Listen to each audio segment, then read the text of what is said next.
en el cual participan miles de empresarios, creo que son más de 1.700 corporaciones con sus ejecutivos de alto nivel, y de alguna manera tratan de imponer una agenda a nivel mundial. Entre las conclusiones del 2024 hay, por ejemplo, un par que me preocupan sobre el tema de inteligencia artificial, necesidades de alta regulación, y por el otro lado, una también que es muy preocupante, donde básicamente se aboga por el control del dinero, ¿no? Si se crean, por ejemplo, monedas, criptos o lo que se llaman CDBCs o monedas de banco central o dinero de banco central digital, eso llevaría a un control total absoluto de qué gastan las empresas, las personas, cuánto, cómo y dónde. Entonces, creo que la agenda es compleja. Pero termino para no monopolizar el tiempo y doy la bienvenida también a José Luis Tapia, que ya está esperando. Yo diría que estas agendas son complejas, especialmente cuando se va el mundo moviendo, o mucha gente en el mundo, no podríamos decir que es todo el mundo moviendo, a ideas un poco más de libertad individual, ¿no es cierto? Y creo que, por supuesto, creo que la conclusión más grande que podemos sacar, aunque no está en la conclusión oficial, es el gran impacto del discurso de Javier Milei en Davos.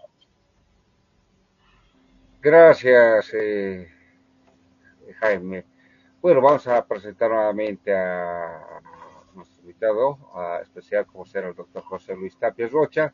Él es economista peruano, docente universitario, analista económico, director del Instituto por la Libertad. Además, es conocido como un referente en el ámbito del liberalismo clásico en Perú. Buen día, doctor, ¿Cómo ¿cómo está? estás? Muchas gracias, Edwin. Muchas gracias a todos los panelistas.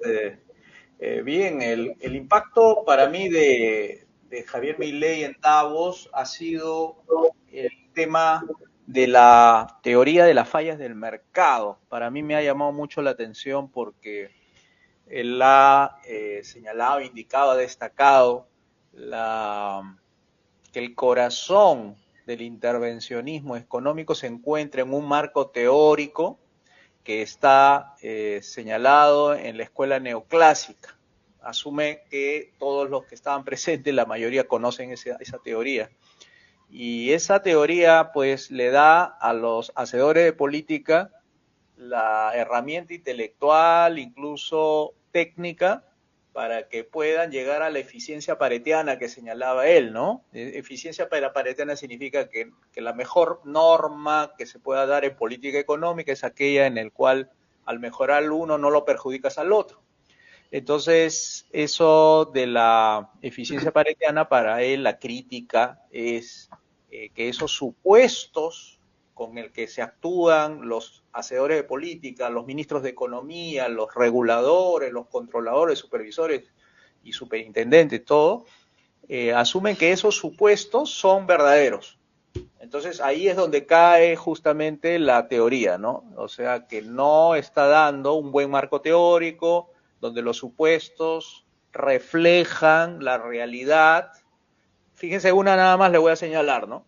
Bienes homogéneos. Según la teoría de la falla del mercado, dice que para que el Estado intervenga y hacer que la economía que está justamente regulando a lo ideal, es que no tiene que haber dentro de la economía bienes diferentes o bienes, digamos, innovación, creatividad. Ese hecho nada más pinta de cuerpo entero a la teoría, diciendo de que si hay alguien que se atreve a innovar, si hay alguien que se atreve a crear Bitcoin fuera de la moneda establecida, ya eso es una desviación del mercado perfecto, de la competencia perfecta. Y como tal, tiene que el regulador volver al estado ideal a donde se quiere llegar, porque cualquier innovación es creación de monopolios, ¿no? Porque le da ventaja a la empresa que lo crea. Entonces, amigos, como verán, esta teoría de la falla del mercado pues tiene una deficiencia enorme que lleva a hacer intervenciones por cualquier concepto, por externalidad positiva, externalidad negativa, por asimetría de información, etcétera, que ha denunciado eso justamente Javier Milei, porque él cree que es el corazón del intervencionismo y que ha hecho pues empobrecer a los mercados en lugar de hacer que la gente sea más próspera, tenga más acceso a servicios de educación, salud y que se lo corra su gasto por su cuenta, ¿no? Que eso es lo correcto, para eso Dios le ha dado cerebro, mente, piernas, vida, ¿no? Pero esas intervenciones no permiten que la gente acceda a esos recursos, por eso los empobrece y ahí entra el socialismo, ¿no? Como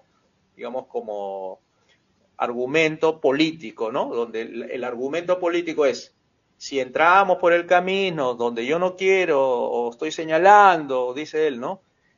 La libertad que es la que debe mandar, entonces el socialismo lo que va a hacer es sacarnos de ese camino y llevarnos al empobrecimiento, ¿no? Entonces él ya complementa el argumento económico, teoría falla del mercado, con el argumento político, que es la ideología socialista, que es la que empobrece. Entonces tiene ya los dos, su marco, digamos, él es libertario, ojo, es libertario. Y como libertario tiene una noción de que el Estado es el problema. En cambio, los liberales clásicos sostenemos de que no es el Estado el problema, sino es el estatismo es el problema. Porque Estado necesitamos para defendernos de la agresión de personas que tienen a lo mejor mayores ventajas, porque es una organización o porque tiene elementos para hacer daño mayores que las personas. Entonces hay que tener un Estado, hay que financiarlo, porque si fuéramos todos ángeles, bueno, no habría problema, no habría nada que financiar y por tanto las personas no tienen por qué hacer daño al otro. Ahí está su elemento, digamos, de juicio de valor, ¿no? Donde él interviene en un foro donde asume que hay una mayoría que conoce la teoría de falla del mercado, el intervencionismo económico es la fuente de empobrecimiento y que tiene un respaldo ideológico que es el socialismo, ¿no? Gracias, doctor Tapia. Gracias. Bueno, a ver, continuemos con Miguel. ¿Cuál es tu criterio también al respecto? Él tiene también es investigador, tiene libros muy importantes y el último libro que escojo fue La estrategia para dominar Occidente. A ver, ¿cuál es la opinión que tienes al respecto del Foro Económico de Davos, Miguel?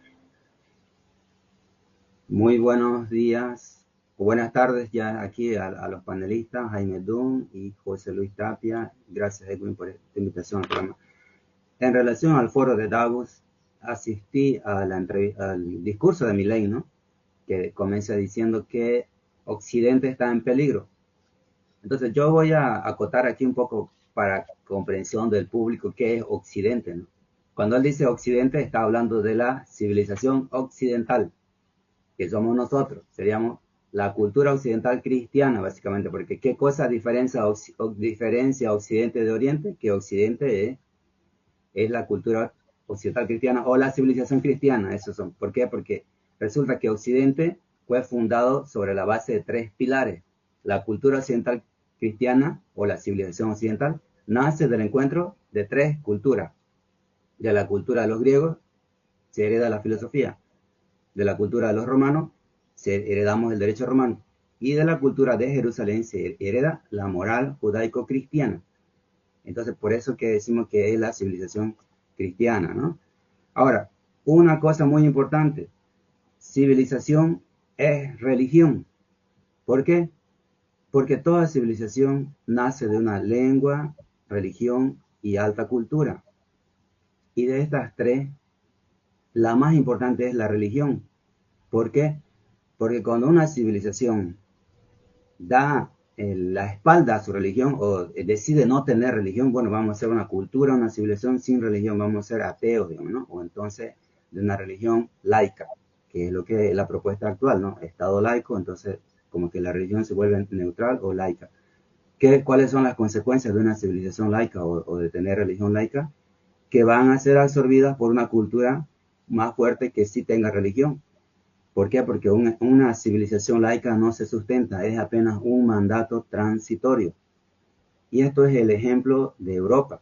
Europa, que era una civilización cristiana, la cuna del cristianismo, de ahí se trajo para América. Entonces, Europa no es más una civilización cristiana. ¿Qué es entonces Europa? Una civilización laica. Y como es temporaria, está siendo ahorita sustituida y reemplazada por la civilización islámica, con su religión más fuerte. Entonces, civilización laica quiere decir que la religión está en un hueco, está en un vacío. Entonces viene otra civilización y pone su religión ahí en ese vacío, ¿no? Lo rellena.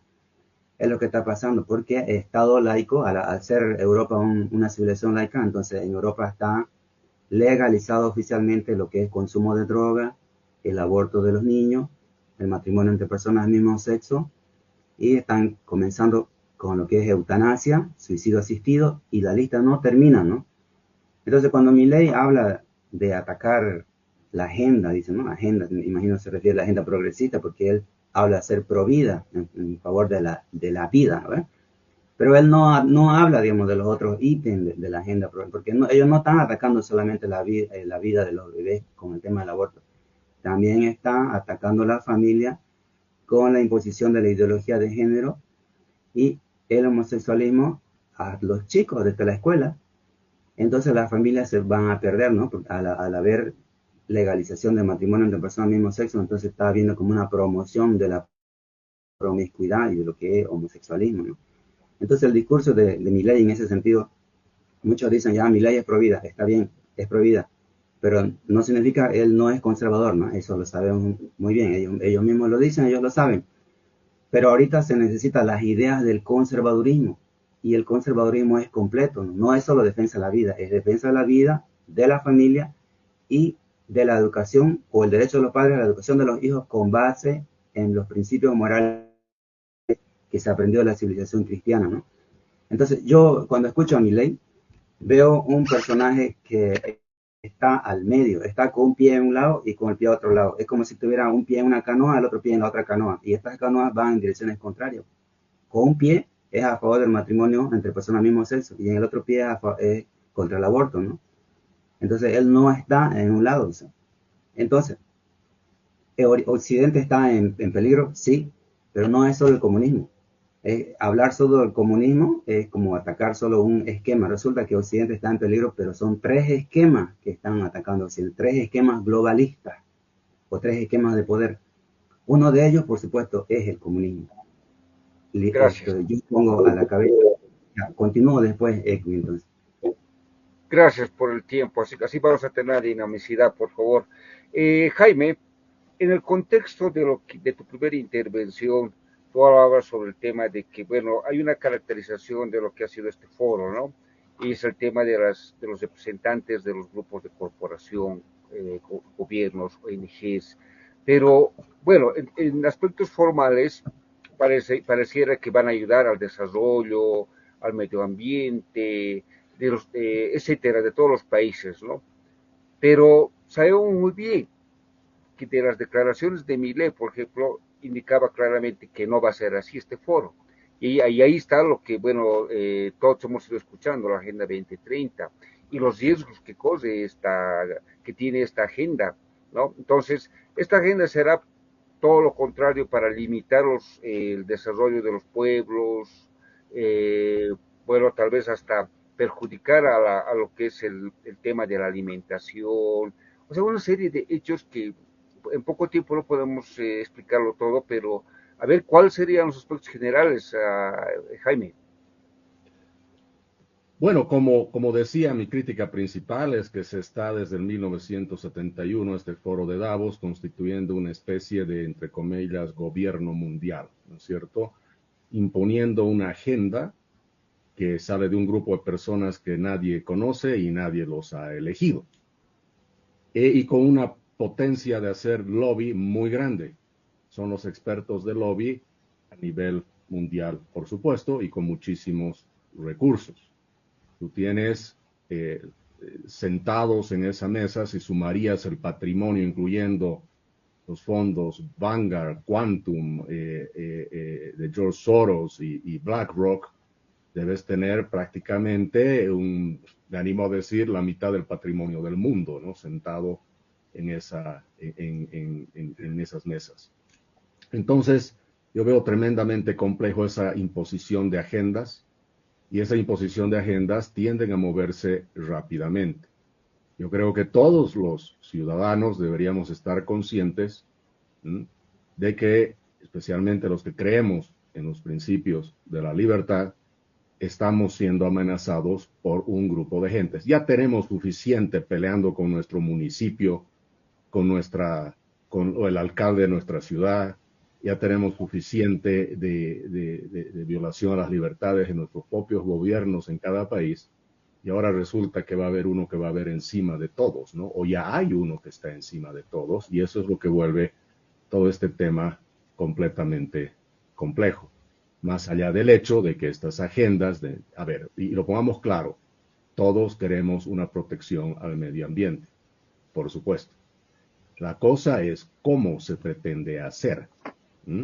Los liberales sabemos que cuando hablas de un liberalismo basado en ética, nos olvidemos que Adam Smith escribe el libro de los sentimientos morales. El capitalismo se considera moralmente un mecanismo superior de moralidad porque ayudas al prójimo, y no puedes tú, John Stuart Mill decía, no puedes tú hacer acciones, ¿no es cierto?, que vayan a ir en detrimento de terceros.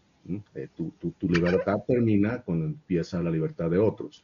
Y si la libertad de sus varias definiciones viene del respeto irrestricto al proyecto de vida del prójimo, ¿cómo es posible que un grupo de trillonarios pueda empezar a definir el proyecto de vida de toda la humanidad? Por eso es que tenemos que tener mucho cuidado con este tipo de agendas y conceptos. Y el tema es que vienen con mucho dinero. Ahora, repito, todos creo que estamos de acuerdo en que evidentemente hay que cuidar el medio ambiente. Y repito, el tema es, por ejemplo, cómo se lo hace. Para un país que ha destruido el medio ambiente o ciertos países que por su avance tecnológico llevan 30, 40, 50 años de adelanto tecnológico en el resto del mundo y han llegado a tener una tecnología muy alta, justamente con incidencias negativas en el medio ambiente, es muy fácil para él decir, ahora ustedes que quieren hacer lo que yo hice ya no lo pueden hacer. Entonces, de alguna manera es hasta una condena, ¿no es cierto?, a que como tú llegas tarde a tu desarrollo tecnológico, ya no puedes hacer lo que yo hice. Entonces, como estamos en las reglas de los 5 minutos, lo dejo aquí y para mí va a ser muy interesante escuchar las opiniones de Miguel y José Luis también en este tema. Gracias. Gracias, Jaime. Tienes 1 minuto y 20 y 10, pero bueno, vamos a... Me lo guardas para la próxima intervención, por favor. Vale. Eso es en aras de la igualdad de la democracia. José Luis, en ese contexto bueno, fueron bastantes los representantes, ¿no?, de diferentes países, pero entre ellos a la que sobresalió fue justamente el presidente de Argentina, de Milei, donde habló de una manera muy clara, un poquito más de media hora, habló claramente los riesgos que tiene, ¿no? Y ahí daba unas referencias sobre lo que está pasando y va a venir a futuro. ¿Lo ve como una estrategia? ¿Lo ve como algo sincero? ¿Cómo ve ese discurso, José Luis? Yo lo veo que tiene una pata débil en su discurso, que es la política. Si bien ha hecho grandes méritos por llamar la atención y lo ha conseguido, ¿no? Ustedes han visto ya cómo las agencias han reportado su impacto en lo que ha dicho, pero ¿cómo salir de una situación que él mismo lo ha descrito, ¿no? Occidente está en peligro, o la agenda globalista que ha señalado Jaime. O sea, cuando tú tienes un monstruo, cuando tú tienes una entidad llamada Davos, donde se sienta pues los 3 ejes del mal, ¿no?, para complotar justamente contra la libertad y todo eso, que es la academia, los millonarios y los políticos, tú tienes que salir con un discurso político, porque su discurso es muy bueno en lo que es llamar la atención, tipo conferencias TED, ¿no? Que esas que te plantean contenidos, que son muy buenos los contenidos, ¿no? Pero aquí tenía que señalarse rutas, o sea, posibilidades de salir del problema y no dejarlo en un concepto gaseoso, ¿no? De tema que el socialismo, ¿no? Sino qué ruta. Yo me permito sugerir esto acá en el panel, a ver si pueden o no, ¿no? Y que hay tres ejes políticos que me parece le faltó al discurso, y con esto redonda bien, le daba un camino, un norte a Occidente para salir del problema. Primero, tenía.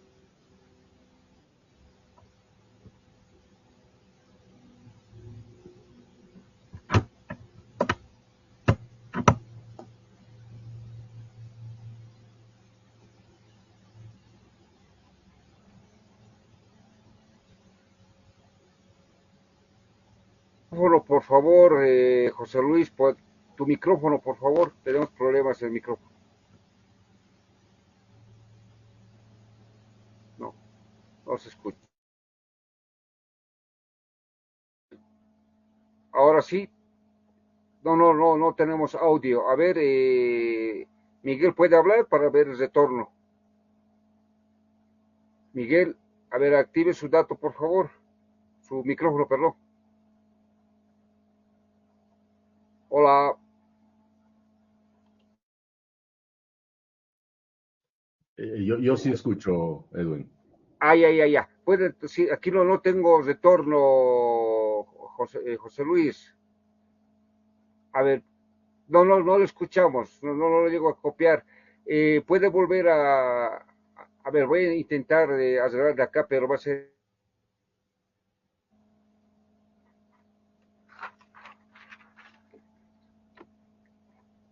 A ver, ahora sí. A Jaime le escucho bien. Un favor, José Luis, ¿puede volver a ingresar? Tal vez hay algún acople, por favor.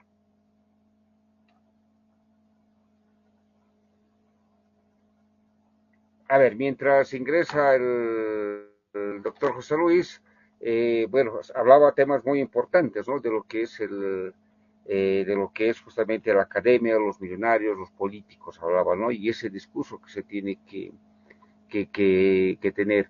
Pero vamos a, mientras aprovecharemos, llegó un mensaje de Edwin Laime, indica lo siguiente, a ver, por eso, dice, apareció el COVID-19. ¿Acaso se sabe cuál millonario ha muerto? Ni la pandemia, esos grupos son sádicos. Gracias a Edwin Laime por su mensaje de texto. A ver, ¿Está sin mientras se volumen el conecta. programa, Edwin? ¿Perdón? ¿Perdón, Miguel? Miguel, no le copio. Miguel, ¿me escucha? Tenemos problemas, ¿no? Un ratito, por favor, a ver. A ver, Jaime, ¿me escucha? ¿Me copia? Sí, yo escucho perfectamente. Ya, yo también tengo el retorno. A ver, mientras ganaremos tiempo. Miguel, ¿me escucha? ¿Me copia? Ahora sí, está entrando. A ver. A veces nos juega mal el internet. Es lo malo. Ahora sí, José Luis. Está apagado su No. micrófono. Sí, ahora sí. A ver. No, no lo escuchamos. Algo ha pasado. No sé si es problema de aquí o de su sistema. ¿Qué? A ver. No lo escuchamos, José Luis. No lo escuchamos. Algo está pasando. Para ganar tiempo le llamaré por WhatsApp. Sí. A ver. ¿Qué? José Luis.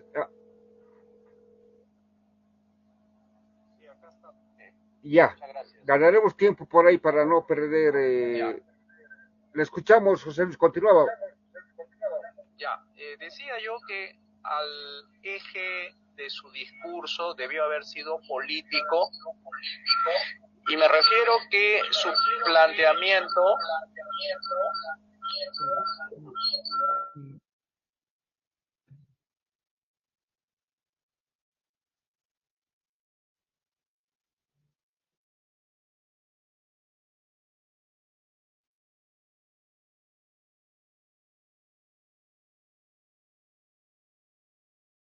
no es un problema económico. O sea, tenemos lo que ha señalado Miguel, lo que ha señalado Jaime.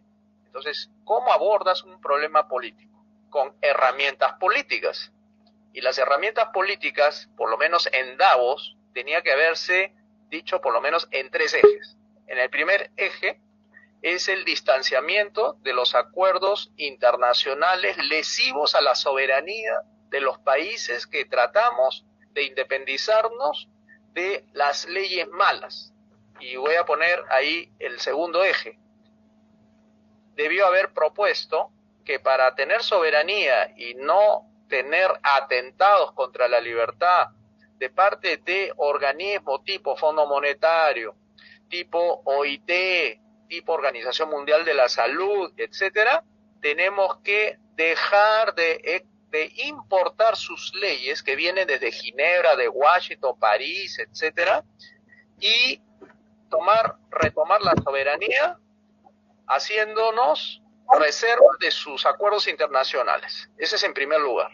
En segundo lugar, derogar todas las leyes lesivas contra el mercado, la libertad, la propiedad privada, la vida, para justamente ponerle el muro de contención contra esa influencia nefasta de estas organizaciones internacionales. Y en tercer lugar, empezar la separación de lo público con lo privado, es decir, el Estado de la religión, el Estado de la iglesia, el Estado de la educación, el Estado de la salud. Y con eso se hace con un conjunto de reformas, que tengo yo que son 5, ¿no? Reforma política, reforma económica, educativa, salud y pensiones. Y con esa ruta, por lo menos de manera muy lineal, a enfatizar que la única herramienta que tienen para salir de este problema son partidos fuertes de derecha liberal clásica, para que haga frente a ese problemón que nos ha puesto ahí el Foro de Davos, con su dinero, con su influencia política y su influencia intelectual. Gracias, José Luis, gracias por el tiempo. A ver si soluciona el problema del micrófono, por favor. Sí, estamos en eso, Ya. Se me va, me lo desconecto. Gracias. Miguel, ¿me copia? Sí. Ya, perfecto, ganaremos tiempo. Cuando hablamos salvar Occidente, ya decía el doctor Tapia, ¿no? Tenemos que, estas son las medidas, por ejemplo, de la soberanía, que tiene que ser el tema también de la libertad, las leyes, ¿no? Dentro de tu estudio que tú hiciste, también hay soluciones. ¿Cuáles serían esas soluciones para enfrentar lo que viene a futuro? La solución que está desde el punto de vista de lo que ha escrito el licenciado que habló, José Luis, dice que tiene que haber partidos de derecha que sean liberal clásicos. Claro, es correcto. No existe actualmente en Bolivia y en la mayoría de los países de América Latina la derecha. Se dice que existe teóricamente esa derecha, pero ellos no son derecha, pues no, eso es la socialdemocracia, y socialdemocracia es de la misma izquierda. Aquí mismo nuestros políticos que nosotros tenemos, ninguno se asume de derecha, digamos, ¿no? Claro que en general no le preguntan los periodistas mismos si usted es de derecha o no. A lo mucho pueden decir centro izquierda o centro derecha, ¿no? Pero ninguno se va a identificar siendo de derecha. Ahora, Milei tampoco es de derecha. Y él mismo lo dice, ¿no? Él es libertario, digamos, que es otra especie, digamos, ¿no? Entonces, ¿qué sería la derecha? Derecha es conservadurismo. Entonces, conservar, ¿no? ¿Conservar qué? Conservar principios y valores heredados por nuestra cultura. En este caso estamos en la cultura occidental cristiana. Entonces, de la derecha se trata de preservar los valores heredados en la escuela, en la casa, en la familia. Entonces, familia es importante defender la familia. Milei no, pareciera que no le interesa defender la familia. en realidad el discurso de los libertarios más ponen por encima la vida, la libertad y la propiedad privada, ¿no? Sin embargo, la familia fue antes que la propiedad privada. La propiedad privada es un resultado de que haya familia. Resulta que antes, en la época, vamos a decir, de los romanos, eran todos esclavos, ¿no? Solo las clases altas que tenían familia. Y los demás tenían que ser esclavos y los hacían procrear en, en estadios gigantes. En estadios gigantes, vamos a decir una vez al año, entonces hay un bollo de mujeres con un bollo de hombres y hacían que se unan y de ahí nacían bebés, ¿no? Pero nadie sabía de quién era el bebé o el hijo. Entonces no había herencia, no había propiedad privada. Y la iglesia trabajó para eso, ¿no? La iglesia luchó para que ellos tengan derecho a tener familia. Y así fue conquistando eso hasta que ya los esclavos ya dejaron de ser esclavos, tuvieron familia y empezaron a tener su terreno, su perro, su gato, su vaca y podían heredar, ¿no? Una vaquita a su hijo. Ya apareció recién la propiedad privada. Entonces antes primero la familia, luego viene la propiedad privada.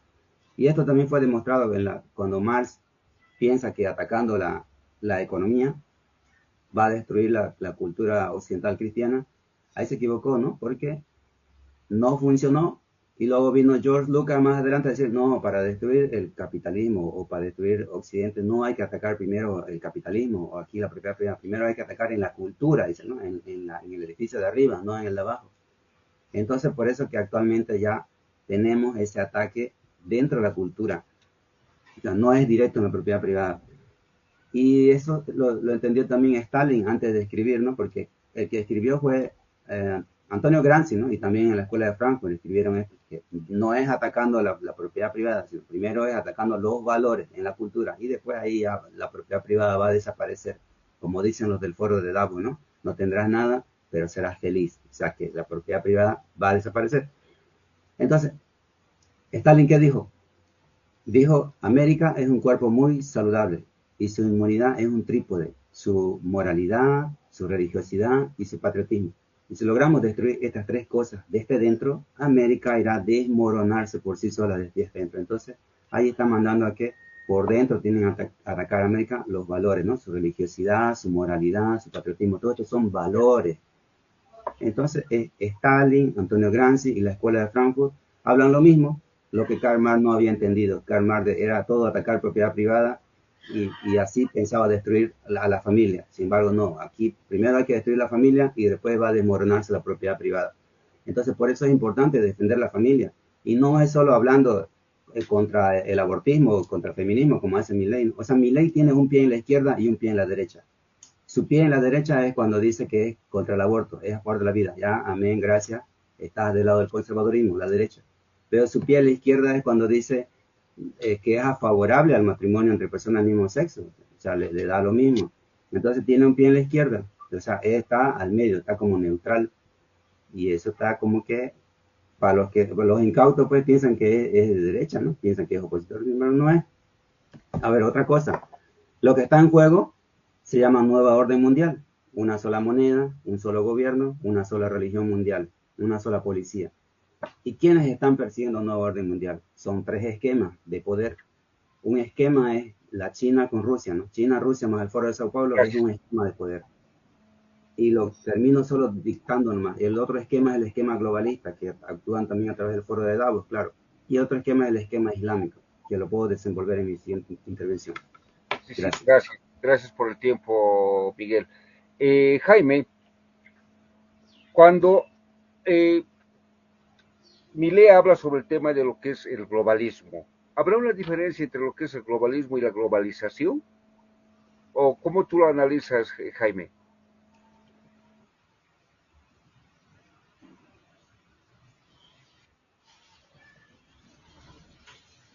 Micrófono. Está en silencio tu micrófono, Jaime. Jaime, está en silencio tu micrófono. A veces nos juega mal la tecnología. Jaime, está en silencio su micrófono. Ok, ahora sí, no sé si me pueden escuchar, disculpen. Sí, ahora sí, fuerte y claro. Sí, Sí, antes de responder, sin embargo, quería hacer un comentario sobre lo que dijo Miguel Rocha, sin considerarme yo un especialista Claro, en claro. los detalles históricos del liberalismo, pero sí yo diría que aunque los liberales clásicos se centraron mucho, es cierto, en la libertad individual, en tener gobiernos limitados y tener, por supuesto, principios bien claros de libertad económica. Eh, por supuesto se podría asumir que por eso la familia no entró dentro de la concentración de esos ideales, pero yo diría que sin embargo esto no significa que han ignorado o rechazado la importancia de la familia, ¿no es cierto? Para eso simplemente quiero recordar cuando John Locke habla de la propiedad privada en tratados sobre gobierno, era el documento. Él también, a través de su énfasis en la propiedad en los derechos, él proporcionaba una base para entender a las familias como una especie de unidad de asociación, ¿no es cierto?, voluntaria, de apoyo mutuo, una especie de comunidad, digamos, fundamental para establecer el tejido social con muchos derechos y, por supuesto, también con muchas obligaciones. También yo diría que Adam Smith, en todos sus textos, incluyendo La riqueza de las naciones, ve a las familias como grupos que toman decisiones económicas, ¿no?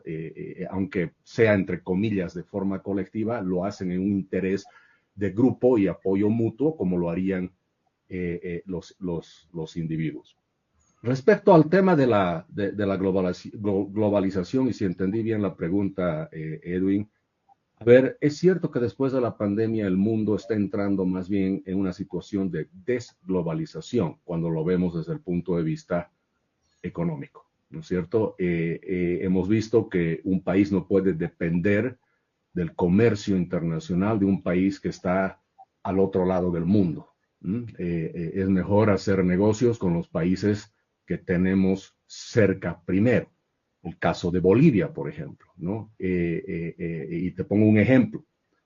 El Brasil, para Bolivia, comparado con la economía boliviana, el Brasil es tremendamente inmenso, ¿no? Estaríamos hablando que el Producto Interno Bruto de Bolivia, midiendo en respecto a cierto año, que no recuerdo en este momento, era prácticamente el Producto Interno Bruto de Sao Paulo y las afueras de Sao Paulo. Entonces, si Bolivia se concentraría en hacer negocios con Brasil, podría hacer mucho más negocios que lo que trata de hacer con el resto del mundo. Por ejemplo, Brasil podría ser para Bolivia lo que Estados Unidos es para México, ¿no? México es lo que es gracias que está cerca a Estados Unidos. Entonces, evidentemente, hay una desglobalización y una tendencia en la política económica a nivel mundial a estar más cerca de los vecinos. El Perú para Bolivia es fundamental y podría ser mucho más todavía de beneficio mutuo, tener relaciones más libres entre ambos mercados, por ejemplo, ¿no? Entonces se está yendo por ahí y el foro de Davos, de alguna manera, estaría yendo en contra de lo que muchos países han encontrado después de la pandemia.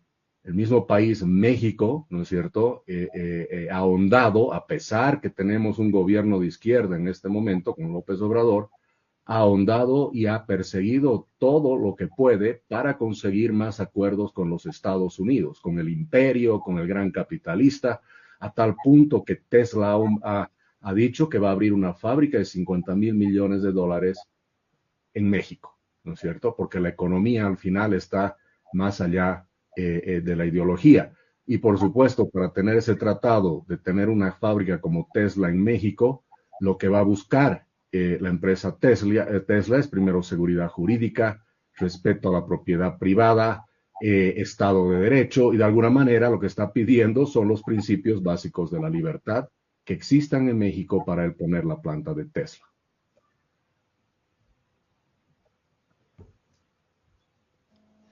Gracias, Jaime. Sigues teniendo tu minuto que te debo. ¿Me escuchas? Sí, gracias, gracias. Más bien que José Luis ya arregló el tema del micrófono. en este caso, ¿qué es el tema de lo que hablaba Milei, ¿no? Hablaba sobre, por ejemplo, el tema de lo que es el feminismo radical, la sociedad, la intervención del Estado, ¿no? Entonces empieza a hablar una serie de datos que de alguna manera resumen lo que, bueno, los pueblos quieren, las naciones quieren para la soberanía. Y en ese contexto, lo que habla es el tema de lo que es el globalismo, ¿no? Por eso es que le preguntaba a Jaime la globalización. ¿Pero qué es el globalismo? ¿Será igual o hay una característica ya de este tiempo, José Luis? Globalismo es digamos, retornar antes de los 90, ¿no? O sea, su fin de la globalización está en la aparición justamente de todas estas herramientas, tendencias, que lo que buscan es unificar los gobiernos, ¿no? Una de ellas es el intento de la ONU de tener sus ministerios, como serían los países, en cada agencia, ¿no? En salud, su Ministerio de Salud, ¿no? En educación, UNESCO, Ministerio de Educación. Entonces, como son, digamos, brazos articulados y que tienen su representante de cada país, hacen influencia y lobby para a favor de toda esta legitimidad que supuestamente le estaríamos dando a la ONU para que haga su tarea de ser gobierno mundial. Y lo que estamos viendo es que se están desestructurando internamente en los países el sistema de partidos políticos. O sea, lo que lógicamente debería estar defendiéndonos del globalismo no son las ONG, no son los think tanks, no son digamos, expertos, ¿no? Que salen en YouTube, los influencers y todos estos, sino son los partidos y sus internacionales, como era antes, ¿no? La Internacional Socialista tenía ahí todos sus partidos socialistas, la Internacional Liberal tenía sus partidos liberales ahí, y que fijaban una agenda, tipo la Internacional Socialista, cuando en los primeros dos se fijaron cuáles eran las metas que se tenían que conseguir, y entonces mandaban a todos los partidos, y incluso publicaron el famoso decálogo del manifiesto comunista de 1848 de Marx y Engels. O sea, no es que Marx y Engels en esa época no sabían nada de lo que tenían que hacer respecto a la familia. Claro que sí, las obras juveniles de Marx ya hablaba de la familia, hablaba de la propiedad, hablaba de muchas cosas. Entonces, lo que han hecho los comunistas y los socialistas es seguir estrictamente el manifiesto comunista, y ya han tomado los gobiernos por el lado del marxismo clásico. Entonces ahí difiere un poco con Miguel con el respecto de que la cultura es primero para luego apropiarse de la propiedad privada del Estado. No, yo creo que ya se han apropiado, o sea, ya han hecho la tarea de relativizar la propiedad privada, porque no se necesita expropiar para quitarle la facultad a las personas de transferir, usufructar, disfrutar y destruir, lo que decía John Locke, sino que ya los gobiernos con las regulaciones, con los impuestos, ha atado de manos a la gente para que su propiedad privada esté regulada, supervisada, fiscalizada y no tengan esa libertad que la tenían antes. Y por esa razón es que los partidos políticos son necesarios, son herramientas de defensa de los ciudadanos para evitar las globalizaciones o el globalismo que está cada vez cercenando las libertades, incluso dividiendo a las familias. O sea, el marxismo clásico lo que ha hecho es debilitar a las familias. Y el conservadurismo, el de ahora, se ha aislado, se ha salido del liberalismo clásico que de donde eran sus raíces morales venían del liberalismo clásico. Y el libertarismo lo que ha hecho es dividirlo. O sea, poniendo a los buenos, los libertarios, y a los que no son libertarios, poniendo a los malos, ¿no? Pero la familia está en peligro por las políticas marxistas clásicas, que le ha dado poder político y poder económico a la izquierda para dividirlo. Si no, ¿cómo un ministro de Educación va a imponer una ideología de género sin que tengan algún grado de representatividad en el gobierno e imponerlo y confundir a los niños? Entonces, eso se hace con marxismo clásico, no con marxismo cultural. Por eso que el combate de los conservadores de ahora está equivocado. Darle énfasis en la parte cultural, olvidándose del económico, es darle la razón a ellos, los culturales, de que son una nueva izquierda, cuando no lo son, es la misma izquierda solamente que ya hizo su trabajo el marxismo clásico, le dio ya el piso económico para que tenga los recursos necesarios y los poderes y las funciones y las leyes, y ahora hacen el ataque cultural. O sea, han puesto ahora por delante el marxismo cultural cuando ya el marxismo clásico se ha impuesto en las políticas públicas, y ahí viene todo el globalismo. Si no, ¿de dónde viene el globalismo? Es de la imposición de leyes, que eso es justamente lo que querían los marxistas clásicos. Entonces,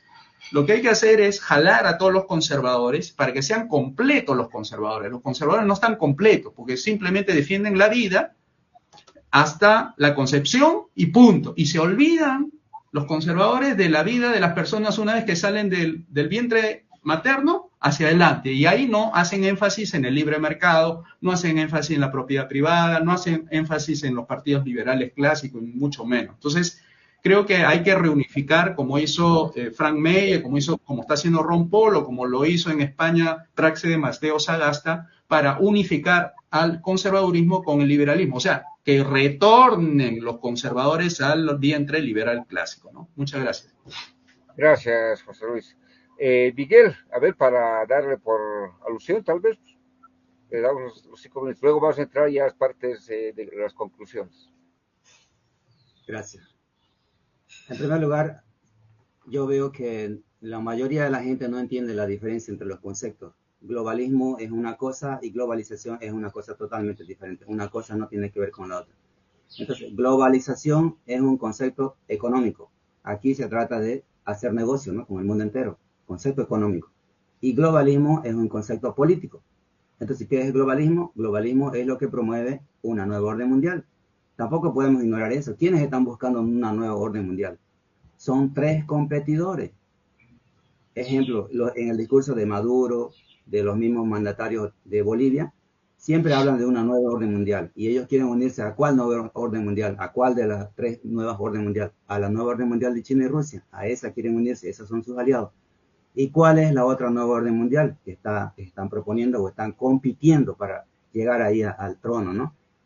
Es la élite izquierdista occidental, que son los, vamos a decir, billonarios, dueños de fundaciones y corporaciones. Ejemplo, vamos a decir, familia Rothschild, familia Rockefeller, Club Bilderberg, el mismo George Soros, y ahí la lista sigue, ¿no? Entonces, ellos son los que componen el esquema globalista occidental, que es el segundo. ¿Y cuál es el tercer bloque de poder global que busca esta nueva orden mundial?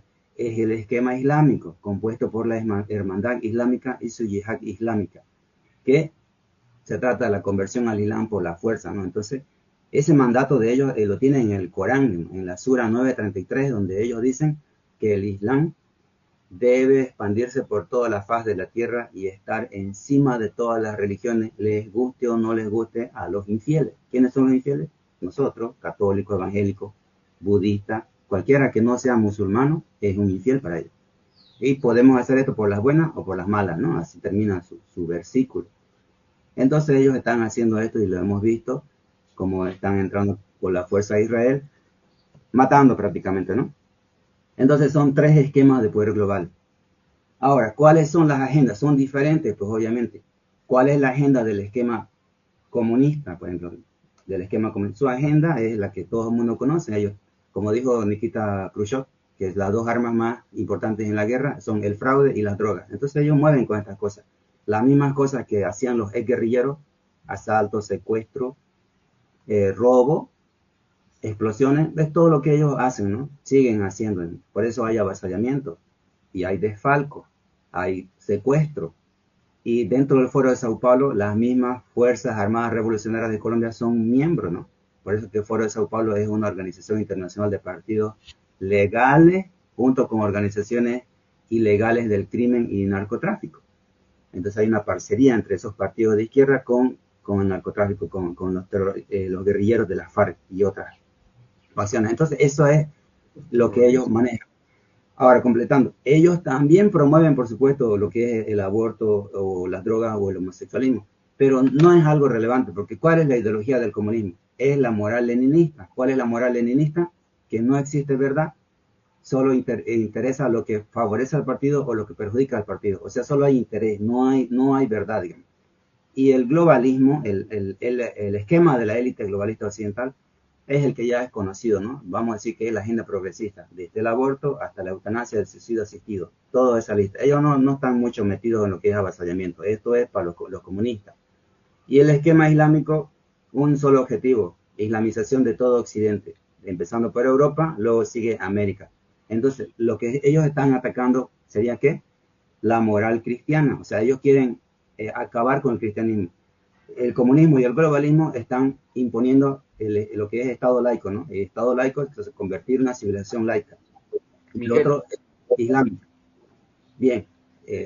Pero para ganar tiempo, están llegando preguntas para Jaime y para, para ti también, ¿no? Dice el compatriota Alfredo Linares, dice lo siguiente, marxismo cultural, ¿qué cultura? La de los LGTBs, aborto. Tengo entendido que los comunistas no creen en Dios y lo que se busca es rescatar la doctrina sana y cristiana, cultura que el occidente la tuvo hasta antes de la Segunda Guerra Mundial. A ver, brevemente, por favor, Miguel. Bueno, yo no uso mucho ese término marxismo cultural, ¿no? Pero sí es evidente que se ve, digamos, el comunismo está trabajando con lo que es fraude, asalto, avasallamiento. Y también mete esa agenda progresista. Y el otro, los socialdemócratas, están con la agenda progresista. O sea, para entender la política aquí solo hay dos ideologías. La ideología del MAS es el comunismo. Y de todos los 10 partidos siguientes es la ideología de la socialdemocracia, que igual es de la izquierda. Entonces ellos trabajan con la élite globalista occidental. O sea, vamos a decir con George Soros, a través del Partido Demócrata Americano, mueven a los políticos tradicionales de oposición. Entonces la derecha no está presente. Entonces, ¿qué es conservadurismo? Es anticomunista y antiglobalista. O sea, es anti-avasallamiento, anti-foro de Sao Paulo y anti-agenda progresista. No se trata de defender solo la vida. Esos son grupos pro vida, pro familia, ¿no? El conservadurismo es mucho más que eso, es completo. Gracias.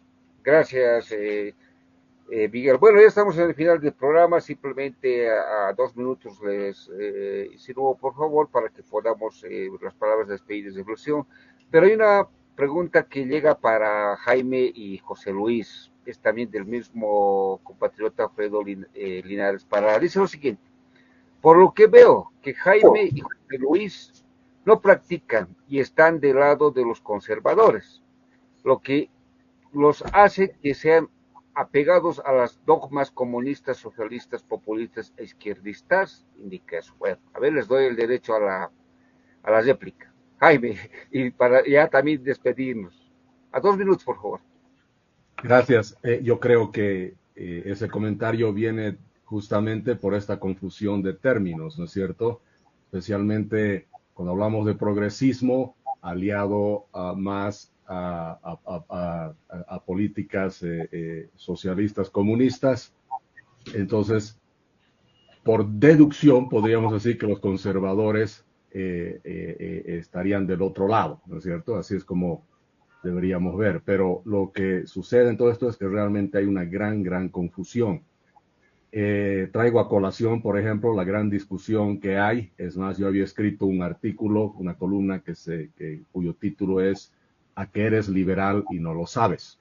Entonces yo decía, si tú amas la vida, si tú amas la libertad, si tú eres propietario de un negocio, si crees en el emprendimiento privado, si crees que el gobierno debería estar limitado, tú deberías limitarte simplemente a una relación en tu gobierno a pagarle impuestos que sean obviamente que te protejan, que te ayuden a proteger, entonces eres un liberal. Pero no olvidemos que el término liberal ha sido también en el tiempo, digamos, de alguna manera ha sido confiscado por el progresismo también, y por eso que en Estados Unidos el término liberal tiene otra connotación que no es del liberalismo que estamos hablando José Luis y yo, y Miguel también de alguna manera. Por eso José Luis me pareció interesante que se identifica como liberal clásico, para que no se confunda con otras formas de liberalismo.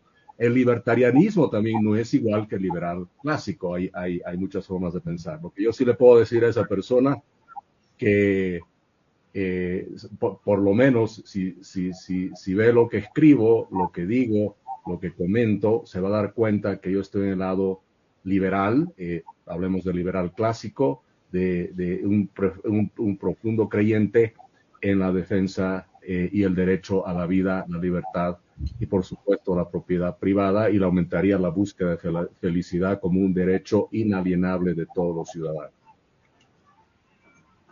Gracias, Jaime. De igual manera, a ver a José Luis, también la réplica y la despedida, por favor. Muchas gracias, Edwin, y a todos mis panelistas. Excelente su intervención. Para decirle que nosotros estamos en el Foro Liberal de América Latina impulsando un proyecto que se llama Proyecto 5 Reforma y que va a tener su próximo foro en Rosario, Argentina, en la tierra de Javier Milei, para hacerle llegar, a partir de nuestros foros, nuestra experiencia y toda la propuesta, para que nos tome atención. Parece que el señor Milei no escucha, pero para el que ha preguntado, la práctica que nosotros estamos haciendo es 3, ¿ya? Y tú ponle el nombre que quieras, amigo que preguntó. Si tú quieres que a tu familia le alcance el dinero, si tú quieres que las calles estén seguras, si tú quieres que tus hijos o tus hermanos o tus sobrinos tengan trabajo y bien remunerado, el único programa político que te lo puede entregar es el liberalismo clásico. El resto tendrán orientaciones más reguladoras, menos reguladoras, más supervisoras, pero el tema es, con el liberalismo clásico, tú lo que permites es la operación retorno. Quiere decir, las familias que se rompen porque se van a trabajar a países desarrollados porque no le alcanza el dinero aquí, se vería complementado con el programa de las 5 reformas.